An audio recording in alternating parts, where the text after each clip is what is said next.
मणिपुरी वारी पांबी चेनेना ताबीरिबा मयामबो अमुक हन्ना तरामना ओक्सरी ngasisu mayamgidamakta ngaiहak पोथाननबनी हाइदुना अनौब वारी मसा अमा पुदुना लाक्सरी वारी मसा सिगी ममिंगना नोकफेट की तुंगदा हाइरिब वारी मसा सिगी अईबना कैसाम प्रियो कुमारनी तामिनरसी वारी मसा नोकफेट की तुंगदा खोंगनेमदो साउथोय होयगी लौ यैबगी खुलंग चलुबदगी हलकपदा मंगाइरी फमेंद थारिब फक अदुदा फमदुना लेंजान खुदाई अदुना ममाई ममित नानथोकना खोइदुमना वा मसेत अमता ngang मायोकना थारिब फक अदुदा फमलगा यामना मथवाई यावना गंजा सेमलिबदुदा येंगी खोइदुमदो लौ कामिनरक्लगा मयुमदा चंगदबा मखै ngaiहक पोथामिननबा खोंगनेमगी मतुंग इलकपनी लौ यैब लोइबदा नुमित ताख्रबनी ngasai makai warubodo hauzik khaktada netana phamtharabasiddadi poinugi nindung matungi aingba khara faurakpaga khongnemdo masa khara tekhala I khongnemdo ngaihak sida masanupa tompokto pak lakhiroi haina khalli mahaksu sauthoigi lauyaibado yaubani haubora singdo khulgi lambi tamna labuk lamjaidagi thangdoraklaga amuk sangarida haptuna साउथोगी मयुमदा सिंगदौरिबनी अदुदगी अमुक मखोई मंगा तरुक कदाइदनो फम खै फमलुरगा मखोंग कारल थांगलगा हलकदौरिबनी खोंगनेमना खल्लिबसी मचानुपादो लाक्त्रिङैदा तुमहौबा असिनी हंजिन हाइज्रांगना noir कक्ला तौरबा गंजादो मैरू हापलगा कंक्रदा हापचिलगा खुबीना तबलब नमदुना खोइदुमना खोंगनेमदा लानसिलाई मै सामी खोंगनेम कौजबगी वानी तसेंगबदी वांग चावी मखुत मसादो तसावी मखुत अदुना कंक्रादो पाइबदा साफीगा कोनाबा कंक्रादो मसक उदे उरिबा हाइबबु ngang चाकलिबा मै अदुतनी माना फमलिबा खुटफम अदुसु खोंग्राई फजना चलगा मयांगलेन चप तिंगी मंगकतो फना कुइना सिंगलुरगा मैखुदो तपना थादोरई अदुदगी खोंगनेमदो ngasai makai sakfam hanjinduna lairambadagi nokphet tawrai खोइदुमना येंगबा नुंगाइरिबसी खोंगनेमना ममित उइरुम नोकफेट तौबसीनी अवा अना हाइबदो अमता लैतबा ताइबंगपा नसिबु पुमनमक खंगलबा उरबा मवंगी खुनोकनी मी उसितबगी करेमनबगी नोकनबगी ममी अमसु तारिबदो खोइदुमना उइ नोकफेट अदुम तौना कंक्रादो खोइदुमदा पीरगा तपना हाइरई बोंदु मागी चाउथोय हाइसे हौदी खरा हपचरेने हा खोइदुमना कंक्रादो चिंगलमदाइदा खुमी इथा थाजदना ngasigidu pariduda phobot yankai hena thoine sangam ani masuyaigadaba wali bonduna mangonda yonkiba lawfamado thadana aina mangonda yonkiba law sangam adudi thokke thoklabada phawot manga taruk mangai कंक्रादो खोइदुमना कन्ना सिंगबदुदा खोंगनेमदो ngaihakwa makha tadi amuk machanupa tompopu ningsinglai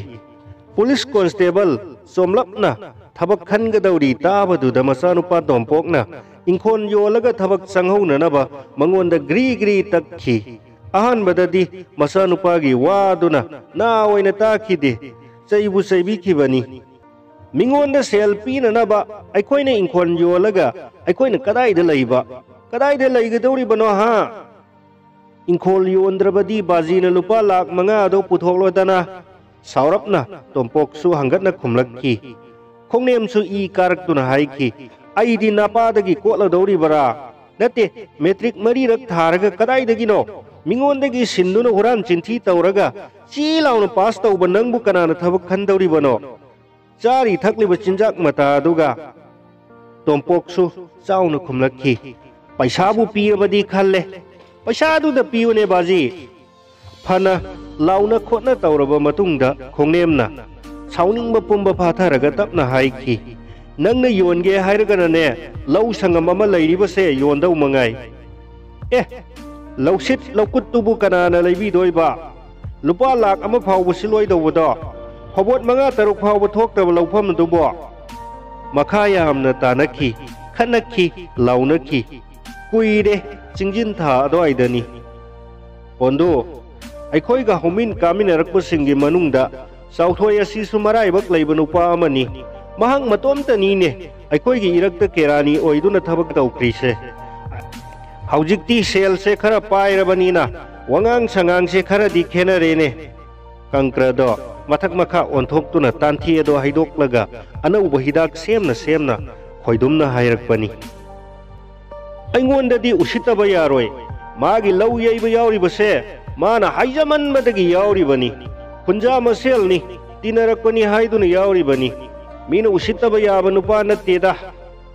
matric 2ꯔꯛ ꯊꯥꯔꯒ ꯎꯆꯤꯟ ꯅꯥꯆꯤꯟꯅ pass ꯇꯧꯔꯒ ꯀꯗꯥꯏꯗꯅꯣ ꯀꯦꯔꯥꯅꯤ ꯃꯆꯥ ꯑꯃ ꯑꯣꯏꯕ ꯃꯥꯕꯨ ꯀꯔꯤꯒꯤ ꯑꯩꯅ ꯎꯁꯤꯠꯇꯣꯏꯅꯣ? ꯑꯩꯈꯣꯏꯁꯨ ꯀ꯭ꯂꯥꯁ 9ꯗ ꯐꯦꯜ ꯑꯣꯏꯔꯝꯗ꯭ꯔꯕꯗꯤ ꯃꯦꯇ꯭ꯔꯤꯛꯀ ꯍꯥꯏꯗꯣ ꯄꯥꯁ ꯇꯧꯔꯝꯒꯅꯤ꯫ ꯈꯣꯏꯗꯨꯝꯗꯣ ꯄꯣꯡꯅ ꯈꯨꯝꯂꯛꯏ, ꯃꯥꯅꯤ ꯕꯣꯟꯗꯨ, ꯃꯥꯅ ꯎꯁꯤꯠꯇꯕ ꯌꯥꯄꯣꯠ ꯅꯠꯇꯦ ꯑꯩꯈꯣꯏꯗ꯫ ꯑꯅꯧꯕ ꯍꯤꯗꯥꯛ ꯍꯥꯞꯂꯕ ꯀꯪꯀ꯭ꯔꯗꯣ ꯈꯣꯡꯅꯦꯝ ꯐꯅ ꯀꯨꯏꯅ ꯆꯤꯡꯉꯤ꯫ ꯑꯗꯨꯗꯒꯤ ꯃꯩꯈꯨ ꯑꯗꯣ ꯃꯃꯤꯠ ꯎꯏꯁꯤꯜꯂꯒ ꯇꯞꯅ ꯇꯥꯊꯣꯛꯏ꯫ ꯈꯣꯏꯗꯨꯝꯅ ꯎꯕꯗ ꯋꯥꯈꯜ ꯑꯔꯨꯕ ꯑꯃ ꯈꯟꯕ ꯃꯥꯜꯂꯤ꯫ ꯇꯁꯦꯡꯕꯗꯤ ꯈꯟꯕ ꯅꯠꯇꯦ, ꯅꯤꯡꯁꯤꯡꯕꯅꯤ꯫ ꯃꯆꯥꯅꯨꯄꯥ ꯇꯣꯝꯄꯣꯛꯅ ꯃꯊꯪ ꯂꯥꯟ ꯇꯧꯔꯛꯈꯤ꯫ ꯃꯍꯥꯛꯀꯤ ꯑꯔꯣꯏꯕ ꯇꯦꯟ ꯑꯗꯨꯅꯤ ꯈꯣꯡꯅꯦꯝꯒꯤ ꯊꯃꯣꯏꯗ ꯄꯥꯟꯈꯤꯕ꯫ ꯇꯣꯝꯄꯣꯛꯅ ꯍꯥꯏꯈꯤꯕꯅꯤ, ꯂꯥꯏꯕꯛ ꯌꯦꯡꯍꯧꯒꯦ ꯍꯥꯏꯕꯅꯤ ꯕꯥꯖꯤ꯫ ꯃꯥꯃ ꯆꯥꯎꯊꯣꯏ ꯍꯣꯏꯅ ꯍꯧꯖꯤꯛ ꯅꯨꯡꯉꯥꯏꯔꯤꯕꯁꯦ ꯊꯕꯛ ꯑꯃ ꯇꯧꯍꯧꯕꯗꯒꯤ ꯅꯠꯇ꯭ꯔꯣ? ꯑꯩꯁꯨ ꯕꯥꯖꯤꯗꯧꯅ ꯍꯥꯇꯦ ꯁꯨꯔꯒ ꯒꯟꯖꯥ ꯊꯛꯇꯨꯅ ꯄꯨꯟꯁꯤ ꯑꯁꯦ ꯂꯦꯜꯂꯨ ꯍꯥꯏꯔꯤꯕꯔꯣ? ꯋꯥꯖꯥꯎ ꯈꯔ ꯉꯥꯡꯂꯒ ꯈꯣꯡꯅꯦꯝ ꯁꯥꯎꯕꯅ ꯃꯩ ꯍꯧꯔꯛꯈꯤꯕꯅꯤ꯫ ꯃꯈꯨꯠꯇ ꯄꯥꯏꯔꯝꯕ ꯀꯪꯀ꯭ꯔ ꯑꯗꯨꯅ ꯊꯥꯔꯛꯈꯤ꯫ ꯄꯥꯜꯍꯧꯗꯦ꯫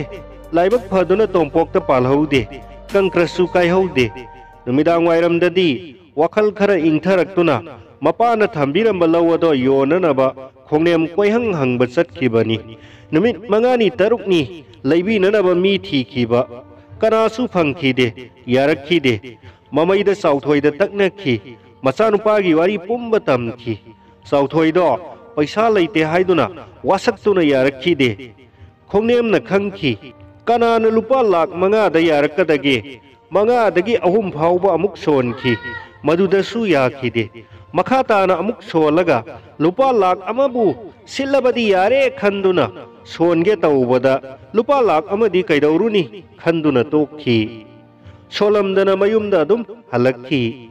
ꯅꯨꯃꯤꯠ 4-5ꯅꯤꯒꯤ ꯇꯨꯡꯗꯅꯤ ꯆꯥꯎꯊꯣꯏꯅ ꯃꯌꯨꯝꯗ ꯂꯥꯛꯇꯨꯅ ꯂꯨꯄꯥ ꯂꯥꯈ 3ꯗ ꯂꯩꯕ ꯌꯣꯟꯕꯗ ꯌꯥꯅꯈꯤꯕꯗꯣ꯫ ꯇꯣꯝꯄꯣꯛꯀꯤ ꯊꯕꯛꯀꯤꯗꯃꯛꯇꯅꯤ ꯍꯥꯏꯕꯗꯨꯗ ꯅꯨꯡꯉꯥꯏꯇꯗꯨꯅ ꯃꯇꯦꯡ ꯄꯥꯡꯅꯤꯡꯗꯨꯅ ꯇꯧꯕꯅꯤ꯫ ꯁꯦꯜꯒ ꯂꯩꯗꯨꯅ ꯇꯧꯕ ꯅꯠꯇꯦ, ꯈꯪꯅ ꯆꯥꯟꯅꯕꯗꯒꯤ ꯄꯨꯕꯅꯤ ꯍꯥꯏꯔꯝꯕꯅꯤ꯫ ꯈꯣꯡꯅꯦꯝꯗꯣ ꯃꯥꯒꯤ ꯅꯣꯛꯐꯦꯠ ꯇꯧꯕꯗꯣ ꯅꯠꯇꯅ ꯊꯥꯒꯠꯄꯕꯨ ꯑꯣꯏꯔꯣ, ꯅꯨꯡꯉꯥꯏꯕ ꯐꯣꯡꯗꯣꯛꯄꯕꯨ ꯑꯣꯏꯔꯣ ꯋꯥꯍꯩ ꯑꯃꯠꯇ ꯍꯥꯏꯍꯧꯗꯦ꯫ ꯕꯣꯟꯗꯨ, ꯊꯥꯏꯅ ꯍꯥꯏꯕ ꯇꯥꯔꯦ, ꯑꯩꯈꯣꯏꯅ ꯂꯥꯏꯔꯤꯛ ꯇꯝꯃꯤꯉꯩ ꯃꯇꯝꯗꯣ꯫ ꯆꯥꯎꯊꯣꯏ ꯄꯜꯂꯛꯄꯗ ꯅꯤꯡꯁꯤꯡꯂꯛꯏ꯫ ꯑꯩꯈꯣꯏ ꯄꯨꯂꯞ ꯇꯦꯔꯥ ꯇꯥꯅ ꯆꯤꯡꯈꯣꯡ ꯑꯁ꯭ꯋꯥꯏꯗꯒꯤ ꯁꯥꯏꯀꯜꯅ ꯄꯨꯡ 10 ꯅꯪꯅꯅꯕ ꯊꯧꯕꯗꯣ꯫ ꯕꯣꯟꯗꯨ ꯍꯣꯏꯒꯤ ꯃꯥꯃꯒꯤ ꯁꯥꯏꯀꯜ ꯆꯤꯗꯦꯛꯄꯤꯗꯨ ꯅꯤꯡꯁꯤꯡꯂꯛꯏ꯫ ꯈꯣꯏꯗꯨꯝꯅ ꯉꯥꯡꯂꯛꯄꯗ ꯈꯣꯡꯅꯦꯝꯗꯣ ꯃꯃꯤꯠ ꯃꯅꯥ ꯁꯤꯡꯉꯤ꯫ ꯅꯣꯛꯐꯦꯠ ꯇꯧꯔꯒ ꯍꯥꯏꯔꯛꯏ, ꯁꯥꯏꯀꯜꯗꯣ ꯑꯣꯜꯂꯤ ꯃꯈꯩ ꯆꯦꯜꯂꯨ ꯌꯥꯗꯕ, ꯆꯦꯟꯅ ꯄꯪꯇꯥꯗ ꯇꯥꯕꯗꯣ꯫ ꯕꯥꯖꯤꯗ ꯁꯥꯏꯀꯜ ꯑꯍꯥꯟꯕ ꯑꯃ ꯂꯩꯕꯤꯌꯨ ꯍꯥꯏꯔꯨꯕꯗ ꯁꯟꯒꯥꯔꯤ ꯑꯅꯧꯕ ꯑꯃ ꯑꯣꯏꯅ ꯄꯥꯟꯈꯠꯄꯤꯒꯦ ꯍꯥꯏꯔꯛꯈꯤ꯫ ꯑꯩꯈꯣꯏ ꯕꯥꯖꯤꯗꯣ ꯕꯣꯟꯗꯨ ꯁꯤꯡꯕꯗꯤ ꯁꯤꯡꯕꯖꯥꯠꯅꯤ, ꯂꯥꯏꯔꯤꯛꯀꯤ ꯃꯤ ꯅꯠꯇꯦ, ꯑꯣꯏꯔꯣꯏ ꯈꯪꯕꯖꯥꯠꯅꯤ ꯑꯩꯈꯣꯏꯕꯨ꯫ ꯑꯩꯈꯣꯏ ꯑꯌꯥꯝꯕꯁꯨ ꯂꯥꯏꯔꯤꯛ ꯇꯝꯕ ꯇꯣꯛꯅꯈꯤꯗꯅ ꯀꯅꯥꯅꯕꯨ ꯏꯝꯐꯥꯜ ꯇꯥꯟꯅ ꯅꯨꯃꯤꯠ ꯈꯨꯗꯤꯡꯒꯤ ꯁꯥꯏꯀꯜꯗ ꯆꯠꯄꯗꯨꯕꯨ ꯕꯣꯟꯗꯨ ꯇꯟꯗ꯭ꯔꯅꯦ? ꯇꯟꯈ꯭ꯔꯄꯣꯠꯅꯤ, ꯀꯥꯂꯦꯟꯗꯅ ꯁꯥꯈ꯭ꯔꯕ, ꯀꯅꯥꯅ ꯉꯝꯖꯔꯨꯒꯕꯅꯣ? ꯅꯣꯡꯖꯨ ꯊꯥꯗ ꯃꯥꯏꯜ 9-10 ꯍꯪꯒꯠ ꯍꯟꯗꯥ ꯁ꯭ꯀꯨꯜ ꯀꯥꯔꯨꯔꯒ ꯀꯅꯥꯒꯤ ꯂꯥꯏꯔꯤꯛꯀ ꯄꯥꯅꯤꯡꯕ ꯍꯥꯏꯌꯦ꯫ ꯃꯃꯤꯠ ꯎꯏꯔꯨꯝ ꯍꯟꯗꯛꯁꯨ ꯅꯣꯛꯐꯦꯠ ꯇꯧꯔꯒ ꯈꯣꯡꯅꯦꯝꯅ ꯃꯈꯥ ꯇꯥꯔꯛꯏ꯫ ꯕꯥꯖꯤꯗꯣ ꯅꯨꯡꯁꯤꯔꯛꯏ꯫ ꯃꯥꯅ ꯊꯝꯕꯤꯔꯝꯕ ꯂꯧ ꯁꯪꯉꯝ ꯑꯃꯗꯣ ꯀꯥꯟꯅꯔꯦꯗꯅ꯫ ꯕꯥꯖꯤꯒꯤ ꯃꯄꯥꯟꯗꯒꯤ ꯑꯩꯃꯛ ꯂꯥꯏꯔꯤꯛ ꯍꯩꯍꯧꯗꯗꯨꯅ ꯁꯔꯀꯥꯔꯒꯤ ꯊꯕꯛ ꯇꯧꯍꯧꯗ꯭ꯔꯕꯁꯨ ꯏꯆꯥꯗꯤ ꯄꯨꯂꯤꯁ ꯑꯣꯏꯗꯧꯕ ꯃꯥꯜꯂꯤꯕꯣ꯫ ꯆꯥꯎꯊꯣꯏꯗꯨ ꯑꯩꯕꯨꯗꯤ ꯀꯥꯟꯅꯔꯦ ꯍꯥꯏꯕꯕꯨ ꯆꯥꯎꯊꯣꯏꯗꯨ ꯄꯪꯁꯤꯡꯗꯤ ꯁꯤꯡꯕ ꯃꯤꯗꯤ ꯅꯠꯇꯦꯍꯦ ꯕꯣꯟꯗꯨ꯫ ꯂꯧꯁꯤꯠꯇꯨꯕꯨ ꯂꯨꯄꯥ ꯂꯥꯈ 3ꯗ ꯂꯩꯅꯦ꯫ ꯃꯥꯅ ꯇꯥꯔꯗꯤ ꯁꯥꯎꯅꯤ, ꯄꯪꯗꯤ ꯄꯪꯈ꯭ꯔꯦꯗ꯫ अदुदगी खोंगनेमदो नोकफेट तौरई ममित उइरुमलदना हंदक्ति खोइदुमदो वाता अमा तौरई बंधु अदुबु मागी सुमनुंगदा अंका अमा लेरमगनीदा इम्फाल मचागा संग तौबनीना पंगलाइदि लाइरमलोय हे मानबु करी अंका लेरमदोइनोने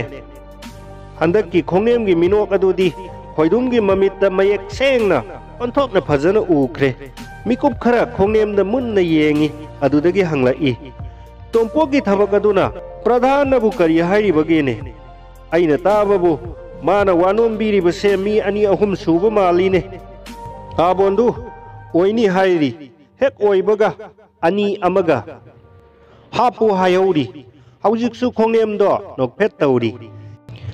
केस खरा तौनबदगी खरा थेंथबनी बोट ममांगदा हाइदोकनी हाइरीने मासु एमएलए मंत्री यामना संग तौबनी मतौ इमान मानदना खनबु खलकलबदी फै मीनदी करी करीनो यामना हाइनै बंधु तोंपोक पुलिस ओइदौरे हाइनबदुदा मीना कलकपोय करीबोय पंगाई हाइनबो ओइरमगनीदा बंधु हंदक्ति खोइदुमदो तुमिल लैख्रे मतौ अदुदा खोंगनेमना वा थैदुना हाइरई इम्फाल यौबगी रेल लंबीदु अखोइगी ममांग लौकोल अचौबसे फाउदुना चटपदा लेपले हाइने इम्फाल गी लौ ngakतना यामबनी लौकोल असिदी सरकार की खेती पोरोंदी लिखख्रबनी बंधु निंगसिंगलिबरा सरकार ना आ लौपाक असिदा तौखिबा इसिंग खोंगी कक्खिबा सेलदो लौपाक असि फाउरदी प्रधान गा चौथोइगगी लौसु सोक्लनीबो बंधु लौ फाउरदी सोकप तारेदना लौदो पाम खोदना नंग आइदी करी वानिंगाई लेबगे हा बंधु पराव अमतगा तौखिसिरा बंधु खोंगनेमना खोइदुमदा हंगलाई तंजादुदा तोंपोकना ngang sakuna konthonglomdagi changlakpado nindung matungi thabal aduda mayek sengna makhoyani urai khoidumdo hidak semge tawrambadagi phuk haugalai taping hairai bondu yamna thenglam lene sidi tha kokton yaudore ai chalage hayeng chauthoi hoigi leuyeibodo ai hobulake paukhumga ngairamdana khoidumdo prap thokre तोंपोक का थेंगनदनबा लापलापना थैरगा कोंथोंग लानथोखी खोंगनेम सु गंजागी मपोट मचै मयामदो प्रप लोइसिल्लगा लातेल अदुगा इमुंग चंगे तौबगा तोंपोकना लयेंग इफाई फाइना हाइरई बाजी थबकतु ओइररोय हाइरिबसिनी था मंगा तरुक सुरबा boat मया सु ओइरबसि फावबदा हाइदोक्त्रबदी करम कांदा हाइदोकदौरिबनो तोंपोकतो मसादो हाइरंग तुरंग Mongol दारीदा ngek famtharai chumna famma ngamde masado tude aibada makhaki matat makha tarai pradhan ga khanarubani he mahangna haibabu bot mamangda haidok trabasu matungda haidokani kaina haiba sari mana tinariba MLA mantri dubu bot amuhana kagani su khangde karoi su khangde paisa gi wa haibada lak ahum do हंदो उ हाइरबसु अखोइना पीखिबा चंगा चटपी लिसिंग चटपीदो ओइना हंदो के का high सारिये हौजिक मदुगी cell मयक सिंग अदुदी चनद्रकान सिदा मा आइगी खुत्ता सीनी मा खोंगनेमदो मखा तानिंद्रदुना इमुंगदा चंगले मागा ओनसिनदौ सरुक अयुंग ngंतादा प्रधान उनरुरगे खल्ली तोंपोक्ति मरोन मरई लौफम खंगदम मखै nganghौरी मतोमता मथंगी नुमित की अयुक चाक्सा मतुंगदा खोइदुमदो खोंगनेम हौबलाई खोंगनेम हेक उबगा खोइदुमना हाइरई बंधु रेल लंबी कक्पदा चौथोइगी लौफमदो यावरे हाइने ngarang numidanगदगी मखोइदौ सावगतुना लेरंबा खोंगनेमदो खंगौदना कदोमदगी नो नोकफेट तौरई नोकफेट तौबदगी हेना करीमता खुमक्ते बंधुना योनखिबा लौबुक लौसित खावांग सरेंग मतुपतो उलप कख्रे हाइने हंदक सु खोंगनेमदो नोकफेटगी हेंदे हेलिबा हाइबबु ममितो उइरुम तौरकपदनी खोइदुमना मखा तारई अदुबु बंधु चौथोइदो इम्फाल दा खेती पोरो लौरुनी हाइदुना थोरकपदा माना हाइरमबदुबु खेती पोरोंदुबु लौ संगमदा लुपा लाख कुन्नी हाइने आइना हाइबदुनी चौथोइदो